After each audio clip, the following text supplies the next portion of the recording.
আল্লাহ কবুল করেন, মঞ্জুর করে সবাই আমিন। আলহামদুলিল্লাহ নাহমাদুহু ওয়া নাস্তাঈনুহু ওয়া নাস্তাগফিরুহু ওয়া নু'মিনু বিহি ওয়া নাতাওয়াক্কালু আলাইহি ওয়া নাউযু বিল্লাহি মিন শুরুরি আনফুসিনা ওয়া মিন sayyi'ati a'malina man yahdihillahu fala mudilla lahu wa man yudlilhu fala hadiya lahu wa nashhadu an la ilaha illa Allah wahdahu la sharika lahu wa nashhadu anna sayyidana wa sayyidana wa habibana wa shafi'ana wa maulana Muhammadan abduhu wa rasuluhu أرسله بالحق بشيرا ونذيرا أما بعد فقد قال الله تبارك وتعالى في كلامه المجيد وفي فرقانه الحميد أعوذ بالله من الشيطان الرجيم بسم الله الرحمن الرحيم إنا أعطيناك الكوثر فصل لربك وانحر إن شانئك هو الأبتر بارك الله لنا ولكم في القرآن العظيم ونفعنا وإياكم بالآيات والذكر الحكيم সবাই মহব্বতের সাথে একটু দরুদ শরীফ পড়ুন সাল্লাল্লাহু আলা সাইয়্যিদিনা ওয়া মাওলানা মুহাম্মদ ওয়া আলা আলিহি ওয়া সাহবিহি ওয়া সাল্লাম বারাকাল আলা বিকামালিহি কাশাফা সুদা ওয়া বিজামালিহি আসরাতু জামিউ خصاله صلوا عليه وآله মুসলিম যুব সংঘের উদ্যোগে শিবগঞ্জবাসীর উদ্যোগে আয়োজিত আজকের তাফসীরুল কোরআন মহাসম্মেলনের শ্রদ্ধাভাজন সম্মানিত সভাপতি সাহেব, উপস্থিত ওলামায়ে কেরাম, মুরব্বিয়ানে কেরাম, যুব সমাজ ভাইরা, ব্যবসায়ী সমাজ ভাইরা, আমার পর্দার অন্তরালে অবস্থানগত সম্মানিত মা ও বোনেরা, মহান আল্লাহ রাব্বুল আলামিনের কাছে লক্ষ কোটি শুকরিয়া জ্ঞাপন করে যে আল্লাহ আপনাদেরকে আমাদেরকে গভীর রাত্রিতে আরামের ঘুমতে হারাম করে আজকের এই মহান তাফসীরুল কোরআন মহাসম্মেলনে আসা এবং বসার যে সুযোগ দান করেছেন, এজন্যই আমরা সবাই পরিবর্ত শুকর আদায় করি। সবাই বলে আলহামদুলিল্লাহ। আমার শারীরিক অবস্থা তেমন ভালো নয়, আমাদের বুঝতে পেরেছেন, কিন্তু কর্তৃপক্ষের নির্দিষ্ট আপনাদের সামনে উপস্থিত হয়েছে। আপনারা যে একটু ধৈর্য সহকারে বসে থাকেন, একটু আলোচনা করতে চাই। আপনারা কি ধৈর্য সহকারে বসতে পারবেন তো ইনশাআল্লাহ? আর একটু জোরে বলেন, পারবেন তো ইনশাআল্লাহ? মুসলমান জাতিরা আর ঘরে বসে থাকার সময় নয়।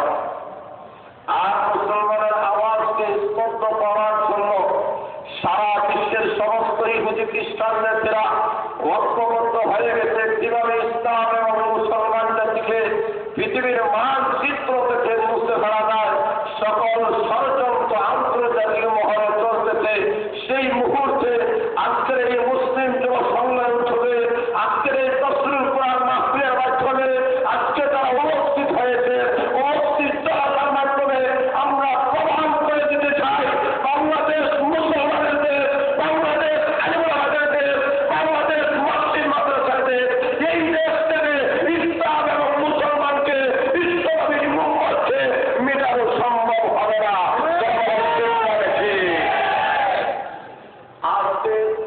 শিবগঞ্জের তৌহিদি জনতা যদি ঐক্যবদ্ধ হয়ে যায়, আজকে যদি যখন পায়রা যদি ঐক্যবদ্ধ হয়ে যায়, আমি বলতে চাই শাহজালালের তলোয়ার যদি আবার গর্জে উঠে যায়, আবার যদি আল্লাহু আকবারের ধ্বনি যদি এই বাংলার জমিনে উদিত হয়ে যায়, আবার যদি সালাউদ্দিন আইয়ুবীর তরবারি উত্তোলন হয়, আবার যদি খালেদ সাইফুল্লাহ তরবারি যদি উত্তোলন হয়, এই বাংলার জমিন থেকে কোন ইসলাম মুসলমানকে এবং মুসলমানের উম্মতকে বিশ্বনবী ইজ্জতকে জলাঞ্জলি দেওয়া যাবে না। আমাদের চেষ্টা রেখে বাইরা বলতে চাই, আপনারা হয়তো পত্রিকায় জানতেছেন সারা বিশ্বের আন্তর্জাতিক মহল থেকে একজন ইহুদি খ্রিস্টান জাতিরা এই মুসলমান জাতির ইমান এবং আকীদা নষ্ট করার জন্য বিভিন্ন পায়তারা করাইতেছে। তোরা বলেন ঠিক না ঠিক? আমরা এই কথাই জানাইতে চাই, আমাদের বাবা ছিল মুসলমান, আমরা মুসলমান, আমাদের নবীর শ্রেষ্ঠ নবী, আমরা শ্রেষ্ঠ নবীর শ্রেষ্ঠ উম্মত। আমরা জানিয়ে দিতে চাই, আমাদের শরীরে খালেদ বিন ওয়ালিদের রক্ত রয়েছে, আমাদের শরীরে আবু বকরের রক্ত রয়েছে, আমাদের শরীরে উমরের রক্ত রয়েছে, আমাদের শরীরে উসমানের রক্ত রয়েছে, আমাদের শরীরে আলীর রক্ত রয়েছে। কাজেই তাদের রক্ত ছিল না, আমরা আমাদেরকে পৃথিবীর মানচিত্র থেকে মুছে ফেলা সম্ভব হবে না। তবে প্রমাণ করতে হবে, যদি তাফসীর মাহফিল কইয়া যদি বাড়িতে দাঁড়িয়ে তো যে কোন মহব্বত, এমন কিছু লোক আমাদের সমাজে আছে কি নাই? অনেক লোক আছে বাড়ি বলে বলছে বলে ওদের কোন মহব্বত, বাপ মরলেও হানবে না, মা মরলেও হানবে না, বউ বলে হানবে, এমন লোক আছে কি নাই? বিশেষ করে তোমার কিছুটা আগে তোমার বাবা মারা গেছে, তুমি কাঁদবে না কেন? মা মারা গেছে, কাঁদবে না, সে বউ মরছে হানবো কেন? ওই তোর বাপ বললে বাপ হওয়া যায়, মা বললে মা হওয়া যায়, বউ বললে বউ হওয়া যায় না। এমন কিছু লোক আপনাদের এলাকায় নাই, একটু জোরে আমার আসছে নাই? আবার যদি দিতে পারেন, আমি আপনাদের সঙ্গে কথা বলবো, তাহলে আত্মার স্পিড যত বেশি হবে, আমার স্পিডটাও তত বেশি বাড়বে। যখন ঠিক না এত জিকির করেন লা ইলাহা ইল্লাল্লাহ, লা ইলাহা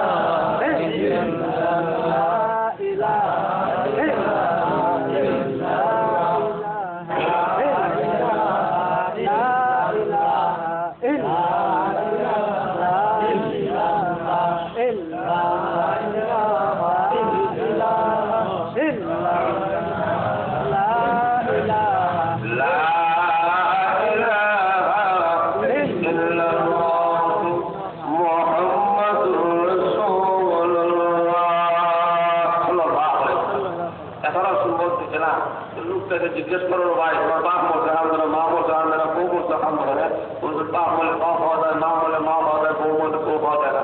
ব্যাপারটা কিন্তু ব্যাপার হলো, কিছুদিন আগে আমার আব্বা যখন মারা গেছে, এলাকার সমস্ত মুরব্বীরা আমার বাবা ঠান্ডা নামে তোমার বাবা আইসে একদিন গেছে, কিনা আসা দেওয়া দুনিয়ার সব কোনো আজ থেকে আমরাই তোমার বাবা। আর কিছুদিন ঘোরা আমার মা যখন মারা গেছে, এলাকার সমস্ত মুরব্বী মহিলারা আমার বাবা ঠান্ডা নাম নাই, তোমার মা আইসে একদিন গেছে, কিনা আসা দেওয়া দুনিয়ার নিয়ম মনে করে আজ থেকে আমরাই তোমার মা। আজকে আমার যুবতী বউ, আজকে আমার বউটা মারা গেছে, যুবতী বউ, এলাকার কোন যুবতী মহিলাইয়া হইল না, বাবা ঠান্ডা নাম নাই, তোমার বউ করছে অসুবিধা নাই, মনে করে আজ থেকে আমরা বউ। এরকম হয়েছে, বাপ বলে মা হওয়া যায়, মা বলে মা হওয়া যায়, কিন্তু বউ বলে বউ হওয়া যায় না। কিন্তু সাহাবায়ে কেরাম বলেন, আমরা বাড়িতে যাই, পরে যাই, বিল্ডিং চুলাই, আরামের ঘরের মতো অবস্থান করতেছি, কিন্তু লক্ষ্য করে দেখেন আল্লাহ রাসূল যখন ইসলামের দাওয়াত দিয়েছেন, কোরআনের দাওয়াত দিয়েছেন, খাদিজাতুল কুবরা রাদিয়াল্লাহু তাআলা বলেন, খাদিজাতুল কুবরা রাদিয়াল্লাহু তাআলা ইয়া রাসূলুল্লাহ, ইয়া হাবিবাল্লাহ, নবীজি ততক্ষণ পর্যন্ত বাহিরে রাখেন, আমি ততক্ষণ পর্যন্ত খাদিজা ঘুমাই না, দরজার কাছে তাস লাগাইয়া বসে থাকি। আল্লাহ নবী দরজার মধ্যে যখন করাঘাত করেন, এমনি খাদিজা বলে লাব্বাইকা ইয়া রাসূলুল্লাহ, ইয়া হাবিবাল্লাহ, আল্লাহ নবী বলে খাদিজা তুমি কি ঘুমাও নাই, তোমার কি ঘুম আসে না? খাদিজা বলে ইয়া রাসূলুল্লাহ, ইয়া হাবিবাল্লাহ, তিনের নবী, বিশ্ব নবী, সর্বকালের সর্বযুগের সর্বশ্রেষ্ঠ নবী, এমন নবী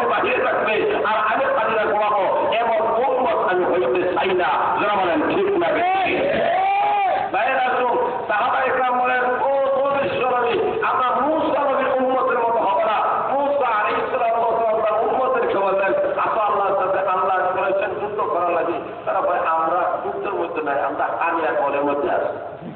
যুদ্ধ দিকে আমাদের এই রক্ত জড়াইয়ে লাভ নাই, কিন্তু মুসলমান জাতিরা বলে তারা রক্ত দিতে রাজি আছি, তবে আমি পৃথিবীর মানচিত্র থেকে কোরআনকে মুছে ফেলা সম্ভব হবে না। আরেকটু যারা বলেন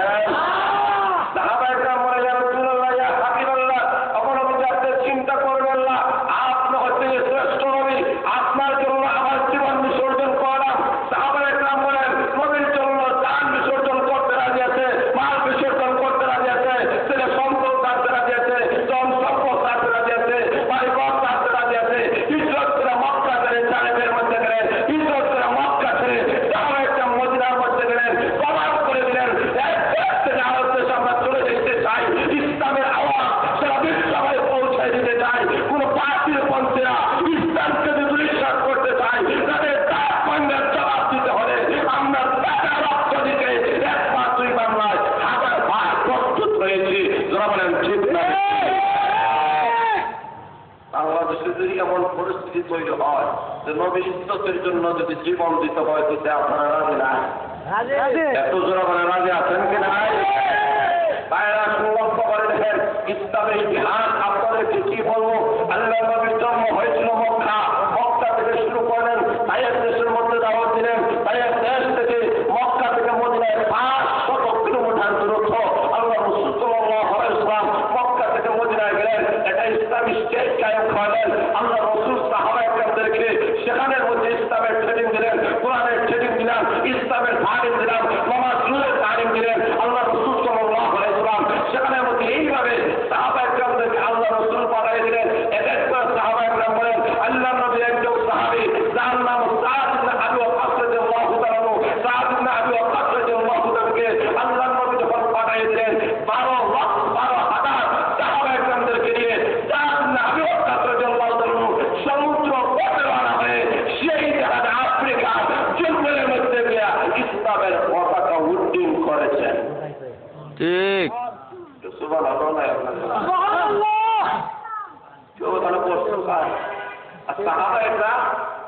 নদীর সমুদ্র পানি দিয়ে আফ্রিকার জঙ্গলে গেছেন। আফ্রিকার জঙ্গলে যাওয়ার পরে ঘোষণা দিয়েছেন, এই হিংস্র প্রাণীরা, এই বাঘ এবং ভাল্লুক হিংস্র প্রাণীরা শুনে রাখো, আমরা নবীর সাহাবায়ে কেরাম আমরা এখানে অবস্থান করব, তোমরা এখানে অবস্থান করতে পারবে না। সাহাবায়ে কেরাম যখন ঘোষণা দিয়েছেন সেই সময় মাইক ছিল না, কোনো যন্ত্রপাতি ছিল না, কিন্তু মহান আল্লাহ বাতাসের মাধ্যমে সমস্ত জীব জানোয়ারের কর্ণকুহলে আল্লাহ পৌঁছায় দিলেন। সমস্ত জীব জানোয়ারা বাঘের কাতারে বাঘ, শেয়ালের কাতারে শেয়াল, গরুর কাতারে গরু, মহিষের কাতারে মহিষ এতে লেজ উঠাইয়া তাদের গন্তব্যস্থানের দিকে চলতে শুরু করো। যারা বলেন আজকে মুসলিম জনসংখ্যা উঠতে পেতে পাই ভালো। আমি আজকে বলতে চাই, তোমরা তো তাদের উত্তরসূরি, যেই মুসলমান যাদের 1 দিন 2 দিন নয় 800 বছর পর্যন্ত ইসলামের রাজত্ব করেছে। যারা বলেন ঠিক থাকে, তোমরা তো সেই মুসলিম জাতির উত্তরসূরি, সেই মুসলিম জাতিরা ভারতের মধ্যে 1 দিন 2 দিন নয়, ততদিন পর্যন্ত বাংলাদেশ স্বাধীন হয় নাই, ততদিন পর্যন্ত পাকিস্তান স্বাধীন হয় নাই। সেই ভারত উপমহাদেশের মধ্যে মুসলিম জাতিরা 1 দিন 2 দিন নয়, হাজার হাজার বছর মুসলমান জাতিরা শাসন করেছিল। যারা বলেন বেশি মুসলমান জাতিরা যখন শাসন করেছিল, বাদশাহ শাহজাহান যখন শাসন করেছিল, তখন বিশ্বের 7 আশ্চর্যের মধ্যে একটা আশ্চর্যের স্থাপন হলো, যার নাম তাজমহল বলা হয়, বিশ্বের পর্যটক বলা হয়। এই জায়গার মধ্যে সমস্ত মুসলমানকে দেখে আল্লাহ রাব্বুল আলামিন এইভাবে মুসলমানকে আল্লাহ সব দেশে সব জায়গায় আল্লাহ ক্ষমতা দিলেন। এই বাংলাদেশও মুসলমান ছিল না, বাংলাদেশের মধ্যে শুধু এমন থেকে শাহজালাল মজরদি আমলে বর্তমানে 360 আউলিয়া সহ যখন এসেছিলেন, আপনার ঘরে দেখেন প্রচন্ড নদী, নদী কিভাবে পার হবেন, এমনি জায়নামাজ তখন বিছাই দিয়েছেন, বিছে ধীরে ধীরে হয়েছে জায়নামাজ নৌকা হয়ে এবার থেকে ওপারে এনে দিতে সেকেন্ডও দেরি হয় না। অমুসলিম জাতিরা তোমরা তো তাদের উত্তরসূরি। লক্ষ্য করে দেখেন শাহজালাল মজরদি আমলে রহমতুল্লাহ আসিয়া যখন বললেন তোমরা এখন আযান দিতে হবে, এখন যখন আযান দেওয়া শুরু করেছেন, আল্লাহু আকবার আল্লাহু আকবার বলে যখন আযান দেওয়া শুরু হয়েছে, গৌরবিন্দে 1 2 তলা নয় 7 তোলা বিন্দু সে গিয়েছিলাম। একটু জোরে বলেন না। আর আপনাদের আওয়াজে একটা মশা উঠছে। একটু জোরে বলেন। সাহাবায়ে কেরামের যে ঈমান ছিল, সাহাবায়ে কেরামের যে ঈমান এবং পাওয়ার কি ছিল, এইগুলো আজকে আমাদের মধ্যে নাই। আর যাদের ঈমান এবং পাওয়ারের কথা আল্লাহ কোরআনের মধ্যে বলেছেন, আল্লাহ বলেন আমার সাহাবায়ে কেরামদেরকে তোমাদের জন্য আদর্শ বানাইলাম, মডেল বানাইলাম। আমার সাহাবায়ে কেরামের জিন্দেগিকে লক্ষ্য করে দেখো, আমার সাহাবায়ে কেরাম লক্ষ্য করে দেখেন খলিফাতুল মুসলিমিন ওমর রাদিয়াল্লাহু তাআলা যিনি বাংলাদেশের মতো 200 দেশ পরিচালনা করেছেন। আর একটু জোরে বলেন। উসমান রাদিয়াল্লাহু তাআলা বাংলাদেশের মতো 300টা দেশ পরিচালনা করেছেন। সেই খলিফাতুল ওমর রাদিয়াল্লাহু তাআলা আল্লাহর ভয় এমন ছিল, লক্ষ্য করে যে একটা রাস্তা যে যায় আর একটা লোক হয়তো ওনার কাছে হুজুর আমি একটা জায়গা লইলে বড় সমস্যায় পড়ছে, আমার জায়গা নিবাসা হয় না। ওনার কাছে যখন আইছে উনি বলেন কি বলছে তা বলো। বলেন না আপনার মাথায় তো কলসি, কলসি দ্বারা পানি আসতেছেন, খলিফাতুল মুসলিমিন হইয়া জোরে বলেন সুবহানাল্লাহ। যখন পানি আনতেছে বললেন ভাই বলো, কলসি মাথায় দুঃখ বলে হুজুর আপনার তো কষ্ট হবে, কলসিটা একটু নিয়েছে রাখেন না। তখন ওমরের জন্য কলসিটা নিয়েছে না রাখা নিজের পুরো রূপে রাখা দিচ্ছেন জোরে বলেন সুবহানাল্লাহ। লোকটা বলছে এটা তো আরো বেয়াদবি হবে, আপনার উরু রূপে কলসি থাকলে আর আমি আপনার কাছে কষ্ট করবো, লম্বা হয়ে যাবে, কষ্ট হবে, কাজে নিচে তখন খলিফাতুল মুসলিমিন ওমর রাদিয়াল্লাহু তাআলা বলেন কিভাবে আমি দিচ্ছি তবু আমার ভাই শুনে রাখো, আমি এই কুরসির মধ্যে কেমন বড় রাখি, অথচ আমার অন্তরে আল্লাহ এবং পরকালের ভয় রয়েছে। আমি যদিও খলিফাতুল মুসলিমিন, আমি যদিও আমিরুল মুমিনিন, কিন্তু লক্ষ্য করে যাব এই জায়গায় আমি বসেছি, এই জায়গার মালিক আমি না। আমি যদি আমার কলসিটি ওই মাটির মধ্যে যদি রেখে দেয় আর কলসির পিতার কারণে সামান্য অনুরোধ করা যদি আমার কলসির মধ্যে হয়ে যায়, তখন আমাদের কঠিন ময়দানে ওই মালিকটা আমি খলিফাতুল মুসলিমিনের বিরুদ্ধে আল্লাহর আসামির কাজ করায় দাঁড়াইয়া আমাকে জবাবদিহি করতে হবে। আল্লাহ যদি বলেন ও আমিরুল মুমিনিন তুমি কেন কলসিটির নিচে রেখেছ, তার কারণে আরেকজনের কিছু গোলাবালু গুলা তোমার কলসির মধ্যে লেগেছে, আজকে তুমি জবাব দাও এই কলসির মাধ্যমে আরেকজনের মাটি কেন আল্লাহ এই প্রশ্নের জবাব দেওয়া ছাড়া আমি মহান আল্লাহ আজকে তোমাকে জান্নাত দেব না। আল্লাহ যদি আসামি কাজ করায় দাঁড়াইয়া আমার মতো আমিরুল মুমিনিনকে যদি জবাব দিতে হয়, আমি তো জাহান্নামী হয়ে যাব, জাহান্নামে যাওয়া ছাড়া আমার কোনো গতি থাকবে না। এই কারণে পরিস্থিতি আমি মাটির মধ্যে রাখি না। ওই লোকটা ডাকতে বলেন ও আমিরুল মুমিনিন আমি বুঝতে পারি না আপনার অন্তরে আল্লাহ এবং রাসূলের ভালোবাসা কি পরিমাণ বেশি আমার জানা ছিল না। পরকালের ভয় আপনার অন্তরে যে পরিমাণ বেশি এটা তো আমার জানা ছিল না। আমার আর কষ্ট করার কোনো দরকার নাই, আমার প্রশ্নের সমাধান এমনি হয়ে গিয়েছে। যারা বলেন সুবহানাল্লাহ। কি প্রশ্ন নিয়ে আসছে প্রশ্নটা ওরা প্রশ্নের ভিতরে আমরা আইনের সূচনা দিতে থাকছি। এ বলে আমি এ হাত পাই আমার কাছে, আমি বলি এ হাত তার কাছে পাই, এই সমাধানের লোক আপনার কাছে আইছি। যখন আমি তার কাছে দিলে আপনি যে লোকটা করুক না পালুক করার জন্য কিয়ামতের কঠিন ময়দানে জবাব দিয়ে করতে হবে, এই করে দাবন করে আছে। আর আমি যে বিচারা এই হাত ধরে টানানো বলি কিয়ামতের কঠিন ময়দানে আমাকে যদি আল্লাহ হাত নামে দিয়ে দেয়, এই কারণে আজকে কোনদিন আপনাকে সাক্ষী রেখে হইলাম আমি তার কাছে পাই না, বরং তার ওই হাত তার নামে দিয়ে দিলাম। সুতরাং বলেন না সুবহানাল্লাহ। তখন বেড়া যায় আমিরুল মুমিনিনের কাছে আসে সমাধান হয়ে গেল। অবিশ্বের মুসলমানরা সেই আমিরুল মুমিনিন সেই সাহাবায়ে কেরামদেরকে আল্লাহ আমাদের জন্য আদর্শের মাপকাঠি বানিয়েছেন। আমাদের ঠিক লাগে আমাদের জন্য আদর্শ, আমাদের জন্য মডেল। তারা যেই রকম চলেছেন ওই রকম যদি তোমার জীবন আমার জীবন চলতে পারে, আল্লাহ বলেন তাদের প্রতি আল্লাহ চিরকালের জন্য রাজি খুশি হয়ে গেছেন। তোমার আমাদের জন্য রাজি এবং খুশি হয়ে যাবেন। সেটা বলেন না বেশি আর একটু যেটা বলে আল্লাহ নবীর সাহাবায়ে তাদের অন্তরে আল্লাহ এবং পরকালের ভয় ছিল। গুনাহ করার পরে সঙ্গে সঙ্গে আল্লাহর শরণাপন্ন হয়ে গেছে। আর গুনাহ করবো না, ফরমানের কাজ দিকে যাব না। লক্ষ্য করে দেবেন একজন সাহাবী আল্লাহ নবীর কাছে আসিয়া বলে, ইয়া রাসূলুল্লাহ, ইয়া হাবিবাল্লাহ, আল্লাহর নবী, আমাকে আপনি পারমিশন দেন, আমি জিনা করব, আমি গুনার কাজে যাওয়ার মন চাই, আপনি একটু পারমিশন দেন। এখন লক্ষ্য করে দেখেন নবীর কাছে আসিয়া জিনা করার জন্য পারমিশন চাই। আমাদের এমন কোন যুবক আসেনি যে যুবক ইমাম সাহেবের কাছে গেল, হুজুর একটু পারমিশন দেন, আমি একটু জিনা করতাম। তাই তো না বলে কিন্তু বিশ্বনবী রহমাতুল আলামিনের কাছে যেমন আপনি আমাকে আপনি পারমিশন দেন, আমি জিনা করব। ও ভাইরা লক্ষ্য করে দেখেন আজকে আমাদের সমাজে জিনার মাঠ খুলে গেছে, ইফতি জিনের মাঠ খুলে গেছে। যারা বলেন যারা বলেন করে উত্তপ্ত হয়ে যাওয়ায় আজকে আমাদের সমাজের যুবকরা নারী দর্শন করে, আজকে আমাদের যুবকরা নারীদের নিয়ে আনন্দ উল্লাস করে খারাপ কাজ করে। লক্ষ্য করে দেখেন এই যুবকেরা আল্লাহ নবীর কাছে যাওয়ার পরে কেমন ভাবে ওই যুবকেরা ভালো হয়ে গেল। আল্লাহ নবী কেমন আদর্শবান নবী ছিলেন। আল্লাহ নবীর কাছে যখন বলেছে আল্লাহ নবী তাকে স্বর মারলেন না, আঘাত করলেন না এবং গালি দিলেন না। আল্লাহ নবী তাকে বললেন, যুবক বলো দেখি তুমি তোমার মার সঙ্গে যদি কেউ জিনা করে তুমি তাকে ভালোবাসবানি মহব্বত করবানি। নবীজি আমার মার সঙ্গে কেউ জিনা করবে আমি কখনোই তা বরদাস্ত করতে পারবো না।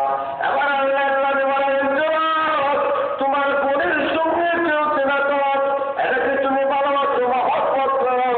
এবার তোমার কাছে বলে, ইয়া রাসূলুল্লাহ, ইয়া হাবিবাল্লাহ, আল্লাহর নবী আমার বোনের সঙ্গে কেউ জিনা করো, আমি কখনোই তা পছন্দ করি না।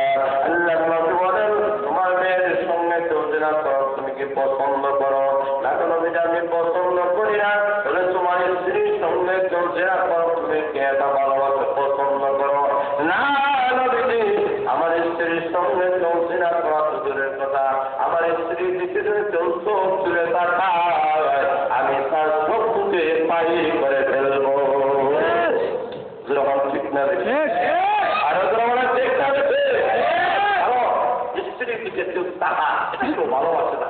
বাস্তব ঘটনা, বড় ভাই বড় এগিয়ে হচ্ছে গুরু ভাই এখন তার বাবির সাথে দল করছে, এই অবস্থা জানতে পেরে বড় ভাই গুরু ভাইকে হত্যা করে। যখন ঠিক না দেখে আরো যখন ঠিক না দেখে, কারণ সবগুলা শেয়ার করা যায়, কিন্তু আমার স্ত্রী হইয়া আরেকটা পুরুষের সাথে সম্পর্ক করবে, আরেকটা পুরুষের সাথে কথা বলবে, এমন অধিকার পৃথিবীর কোনো স্বামী দিতে পারে না। কিন্তু আমাদের সমাজে নারীরা কিন্তু সমান অধিকারে যাবে হইয়া হয় না, সবগুলোর সমান বলে ঠিক আছে। যেরকম চিন্তা রেখে বলতে চাই, এখন লক্ষ্য করে দেখেন আল্লাহু আকবার, এখন বলা ঠিক আছে আমি মেনে নিলাম, এখন কি করা যায়? তোর আল্লাহ রাসূল বলেন, তুমি যদি মানো না তুমি তার সঙ্গে জিনা করবা, সে হয়তো কারো মা হবে, সে হয়তো কারো বোন হবে, সে হয়তো কারো মেয়ে হবে, সে হয়তো কারো স্ত্রী হবে, সেও তো ভালোবাসা পছন্দ করবে না। ওই সাহাবী ডাকতে বলে, ইয়া রাসূলুল্লাহ, ইয়া হাবিবাল্লাহ, আর দেরি করতে চাই না, এই মুহূর্তে আপনি আমাকে তওবা করেন, বাকি জিন্দেগীর জন্য আমি জিনা ছেড়ে দিলাম। এটাই হলো রাসূলের আদর্শ। যখন ঠিক না আরেকটু বলেন আল্লাহ নবী বিশ্বনবী রহমাতুল আলামিন ইসলামের দাওয়াত দেওয়া যখন শুরু করেছেন, এমনি যারা আরবের মধ্যে লোকেরা বলে এমন লোকেরা কথা মারা যায় না, যে লোকটা সন্ত্রাসী, এই লোকটা বড় খারাপ। আল্লাহ নবী বিশ্বনবী রহমাতুল আলামিনকে তারা বলে সব মানুষরা ধারণা করে, এমন অবস্থায় যারা যায় মহিলা চাকরি নিয়ে মাথার মধ্যে ছড়িয়ে দিতেছে। এমনি আল্লাহ নবী বিশ্বনবী রাহমাতুল্লাহ আলাইহি ওই মহিলাকে যখন দেখলেন, ডাক দিয়ে বললেন, মহিলা গো, তোমার ডাকটি বহন করে তোমার গন্তব্যস্থানের মধ্যে আমি পৌঁছাইয়া দেব। আমাকে দাও, আমি তোমাকে হেল্প করবো, সহযোগিতা করবো। এই কথা বলে ওই আল্লাহ নবী বিশ্বনবী রাহমাতুল্লাহ আলাইহি ওই ডাকটিটা তাদের মাথার মধ্যে তুলে দিলেন। আর পুরীর বাড়ির দিকে রওনা করতেছেন।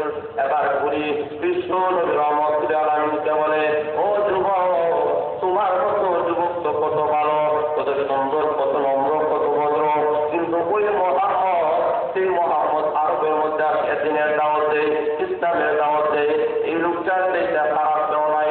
এই লোকটা বাড়ির বোনের মধ্যে সম্পর্ক বিচ্ছিন্ন করে দেয়, স্বামী স্ত্রীর মধ্যে বিচ্ছিন্নতা সৃষ্টি করে দেয়, এইভাবে সমাজের ফাটল সৃষ্টি করে দেয়। এবং মোহাম্মদের কাছে ভাই তুমি যাইও না, মোহাম্মদের কাছ থেকে দূরে থাকিও। নিজের পরিচয় গোপন হতে ওই বাড়িতে যাওয়ার পরে তার স্ত্রী মহিলা তাকে দেওয়া বললেন, মহিলা, এতক্ষণ পর্যন্ত যার সমালোচনা করলা, এতক্ষণ পর্যন্ত তার বিরুদ্ধে কথা বললা, উনি আর কেউ নাই, উনি হয়েছেন আব্দুল্লাহর ছেলে মুহাম্মদ। এটা আসতে বলছো না? এমনি ওই মহিলার চোখগুলা হয়ে গিয়েছে। মহিলাটা আসতে বলে, ও মুহাম্মদ, সত্যি যদি তুমি আব্দুল্লাহর ছেলে মুহাম্মদ হয়ে থাকো, তোমার মধ্যে আমার উদাহরণ, আমি কত বেয়াদবি করেছি, আমি কত অন্যায় তোমার সাথে পালাম। তুমি যে আল্লাহর পয়গম্বর, তুমি যে শেষ নবী, আর তুমি জবানার নবী, এতে আমার কোনো সন্দেহ নাই, আমার কোনো আর সন্দেহের অবকাশ নাই। ও মুহাম্মদ, আর দেরি করতে চাই না, এই মুহূর্তে আপনি আমাকে কলেমা পড়াইয়া মুসলমান বানাইয়া দেন। এটাই হলো বিশ্বনবীর আদর্শ। জোরে বলেন ঠিক থাকে? আরেকটু তারা বলেন ঠিক থাকে? কারণ আল্লাহ আমাদের মধ্যে আদর্শকে মডেল বানাইয়াছেন। ইতিপূর্বে হুজুর আপনাদের সামনে যে বক্তব্য পেশ করেছেন, সেই বক্তব্যটাকে সামনে নিয়ে আমি আরো কিছু বলতে চাই। এই পৃথিবীতে আল্লাহ যত নবী রাসূল আল্লাহ পাঠাইয়াছেন, সমস্ত নবী রাসূলগণকে আল্লাহ ন্যাশনাল নবী পাঠাইয়াছেন। আর আমাদের নবীকে আল্লাহ ইন্টারন্যাশনাল নবী হিসাবে পাঠাইয়াছেন। আর হুজুরা বলেন, আদম আলাইহিস সালাম মুসলিম নবী, ইনু আলাইহিস সালাম মুসলিম নবী, ইব্রাহিম আলাইহিস সালাম ইয়াকান নবী, এইভাবে মূসা আলাইহিস সালাম মুসলিম নবী, ঈসা আলাইহিস সালাম ঈসা খ্রিস্ট জাতির নবী।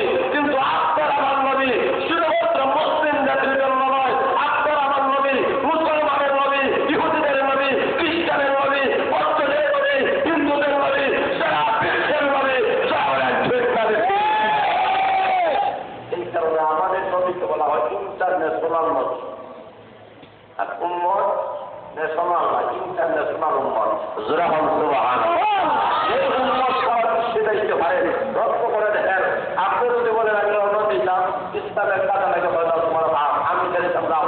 আল্লাহ বলেন ইসলামের দাওয়াতের জন্য এই উম্মত আল্লাহ ন্যাশনাল উম্মত আল্লাহ বাড়ান নাই, যে বাংলাদেশের মানুষ শুধু বাংলাদেশের মানুষের দাওয়াত করে এমন নাই, বাংলাদেশের মানুষ পাকিস্তানে নাই, বাংলাদেশের মানুষ ভারতে নাই, বাংলাদেশের মানুষ ইংলিশে নাই, বাংলাদেশের মানুষ কাশ্মীরে নাই, বাংলাদেশের মানুষ সৌদি আরব নাই, বাংলাদেশের মানুষ ইরানে নাই, বাংলাদেশের মানুষ ইরাকে নাই, বাংলাদেশের মানুষ লন্ডনে নাই, বাংলাদেশের মানুষ আমেরিকা নাই, বাংলাদেশের মানুষ আমেরিকা নাই। সারা বিশ্বের মধ্যে মুসলমান জাতিরা ইসলামের দাওয়াত দিতে পারে, এই অধিকার আল্লাহ দিয়েছেন। যার কারণে উম্মত মুহাম্মদ হলো ইন্টারন্যাশনাল উম্মত।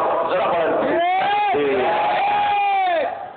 এর বরং যদি আমাদের ঈমান একটু শক্ত না হয়, তাহলে চতুর্দিক দিয়ে আমরা বিপদের মুখে রয়েছি। যেমন বাংলাদেশ চতুর্দিক দিয়ে বড় বড় সংকীর্ণ, বড় সমস্যা। ঠিক তেমনি বা ইসলাম এবং কোরআনকে শিখানোর জন্য ইহুদি খ্রিস্টানেরা বিভিন্ন ধরনের ষড়যন্ত্র নিয়ে আমাদের সামনে আসতেছে। আমাদেরকে ঐক্যবদ্ধ হয়ে যেতে হবে। সমস্ত মুসলিমদের তৌহিদের ঐক্যবদ্ধ হয়ে এইরকম তাফসীরুল কোরআন মাহফিল যদি প্রতিটি গ্রামে গ্রামে, প্রতিটি ওয়ার্ডে ওয়ার্ডে, প্রতিটি ইউনিয়নে হয়, প্রতিটি উপজেলা ভিত্তিক হয়,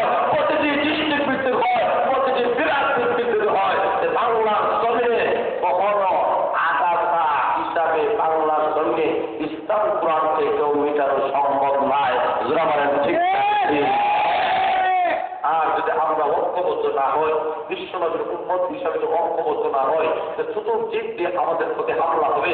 আল্লাহ রাব্বুল আলামিন আমার তেলাওয়াতকৃত সূরার মধ্যে আল্লাহ আমাদের নবীর শান, আমাদের নবীর মান, আমাদের নবীর ইজ্জতের কথা আল্লাহ বলেছেন। আল্লাহ বলেন ইন্না আ'তাইনাকাল কাউসার, নবীজি আমি আল্লাহ আপনাকে কাউসার দিলাম। কাউসারের অনেক ব্যাখ্যা বিশ্লেষণ উল্লেখ করা হয়েছে, এর মধ্যে একটা ব্যাখ্যা হলো নবীজি আমি আল্লাহ আপনাকে রূহানি সন্তান দিলাম। 2 নম্বর ব্যাখ্যা হলো নবীজি আপনাকে আমি সাহাবায়ে কেরাম দান করলাম। 3 নম্বর ব্যাখ্যা হলো নবী আপনাকে আমি আল্লাহ কুরআন দান করলাম।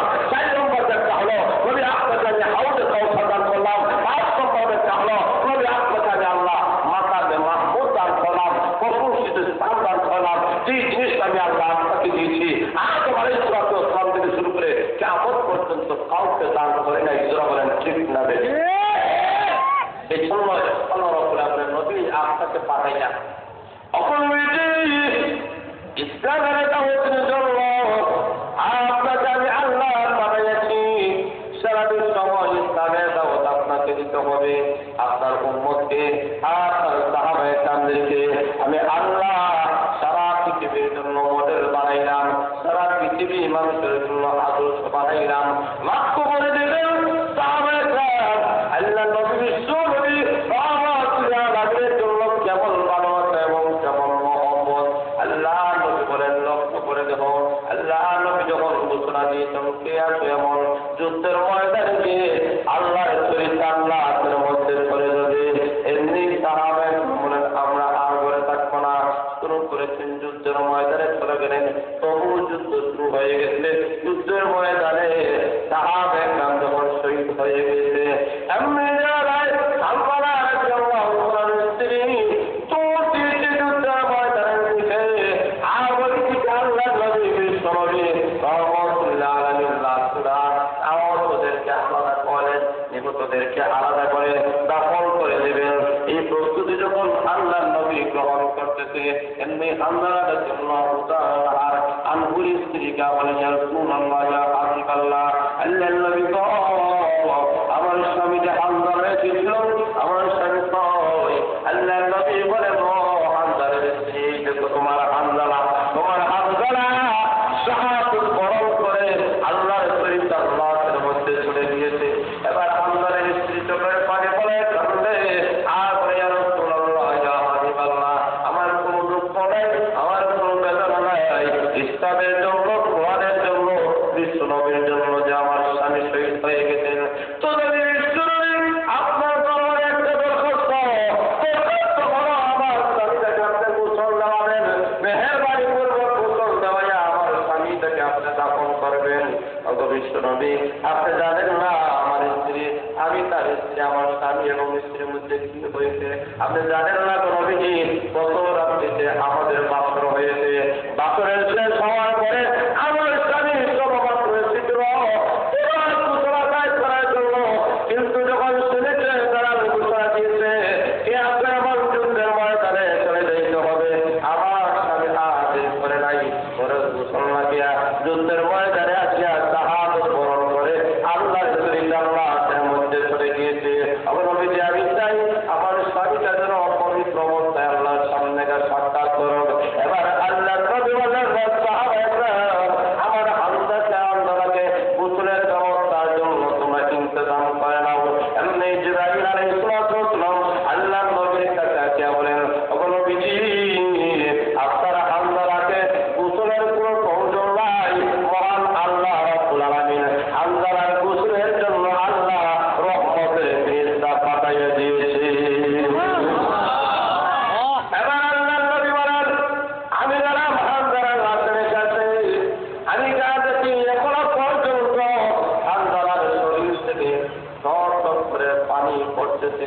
এবার জিবরাইল আলাইহিস সালাম বলেন ও নবীজি আপনারা হামদাকে দুনিয়ার কোনো পানি দ্বারা গোসল দেওয়া হয় না, কুশিয়ারার পানি দ্বারা তাকে গোসল দেওয়া হয় নাই, সুরমা নদের পানি দ্বারা গোসল দেওয়া হয় নাই, ভারত মহাসাগরের পানি দ্বারা গোসল দেওয়া হয় নাই, তিতাস নদীর পানি দ্বারা গোসল দেওয়া হয় নাই, দুনিয়ার কোনো পানি দ্বারা তাকে গোসল দেওয়া হয় নাই, তাকে মহান আল্লাহ রাব্বুল আলামিন জান্নাতের পানি দ্বারা গোসলের ব্যবস্থা করে দিয়েছে।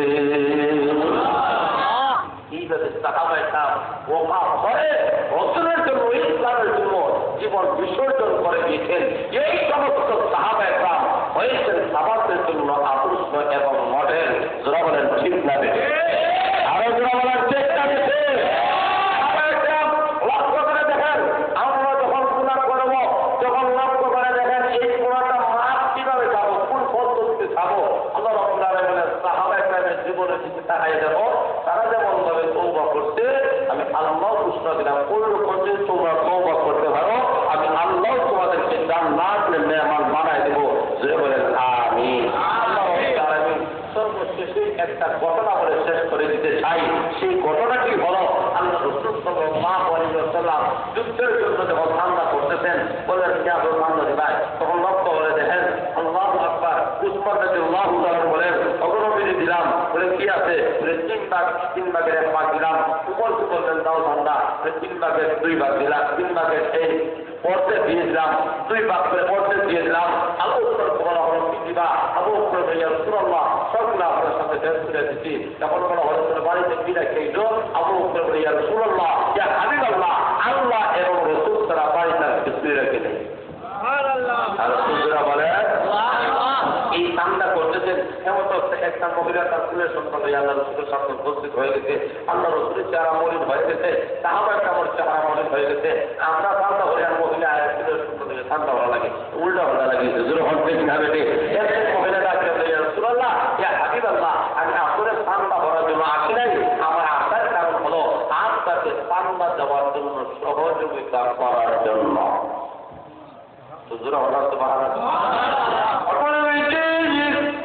আমি যখন শুনেছি আপনার যুদ্ধের চিন্তা করতেছেন, তখন কিন্তু আমি বাড়িতে গেলাম। আমি বাড়িতে যাওয়ার পরে আমি বাড়ির মধ্যে গিয়া দেখি আমার ঘরে কোনো সামান নাই, আমার ঘরে টাকা নাই, পয়সা নাই, আমার ঘরে যুদ্ধের জন্য কোনো তরবারি নাই, বর্ষা নাই। আমি কি করবো? আল্লাহর নবীকে কি দ্বারা আমি সহযোগিতা করবো? আমি যখন টেনশনের মধ্যে পড়ে গেলাম, এমনি মুহূর্তে হঠাৎ করে আমার স্বামী ওসিয়ত স্মরণ হয়ে গেল। আমার স্বামী ইন্তেকালের আগে আমাকে বলেছিল, স্বামীর স্ত্রী, আমি যে রাস্তায় শহীদ হয়ে যেতেছি, আমি যে আল্লাহর জন্য জীবন দিতে চাই, আমার সন্তান তুমি আল্লাহ রাস্তায় পাঠাইয়া দিল।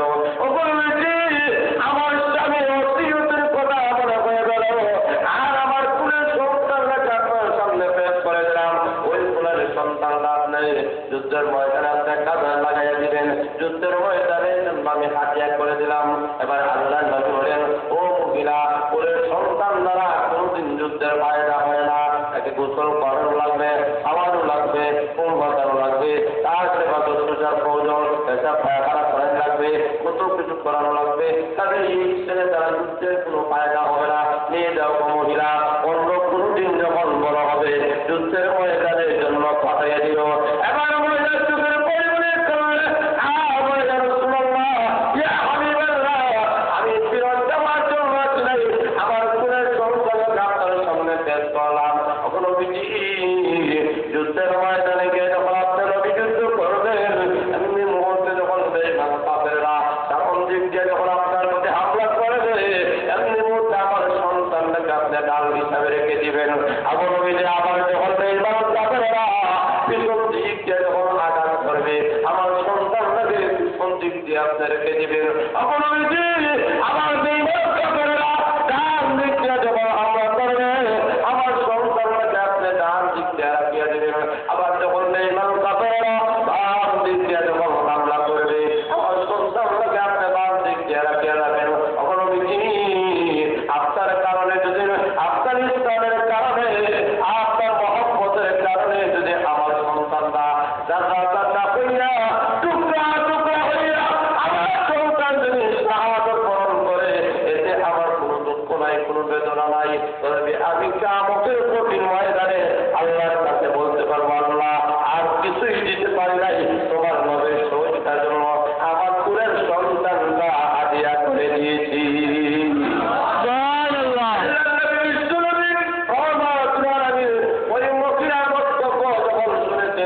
আল্লাহ নবীর চোখের পানি সামনে রাখতে পারে না, চোখ থেকে জোরে জোরে পানি পড়ে। উসমান তুমি যা দিয়েছো তা বিনিময় হয়, ও উমর তুমি যা দিয়েছো তা বিনিময় হয়, ও যা দিয়েছো সব বিনিময় হয়। তোমরা তো জীবন দাও নাই, কিন্তু আমার ওই সাহাবিয়া তার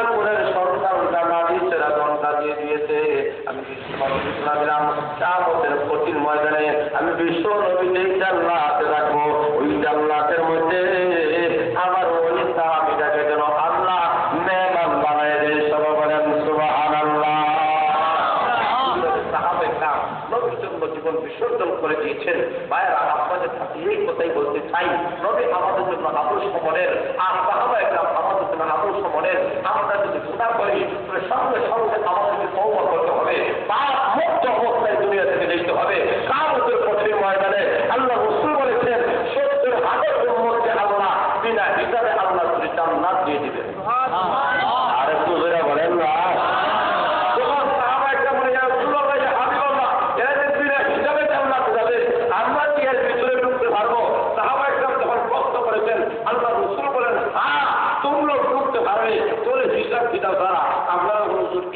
একটা ওয়াজ হয়েছে 12টার ঘরে একটা ওয়াজ হয়েছে কিনা বিনা হিসাবে জান্নাত তুলে দেন, এখন আমরা বাড়িতে দিয়ে দিব আমাদের থেকে নিবারি তো ওয়াজ তো আসছে কিতাব বিনা হিসাবে জান্নাত নমাজ হইলে ভালো নাই বলে না, এই বিনা হিসাবে জান্নাতে চাইতে হলে একটা শর্ত আছে, সেই শর্তটি হচ্ছে কি সঙ্গে সঙ্গে তওবা করে পাপ মুক্ত হয়ে যাইতে হবে। যারা বলেন ঠিক না দেখে আর যারা বলেন ঠিক না দেখে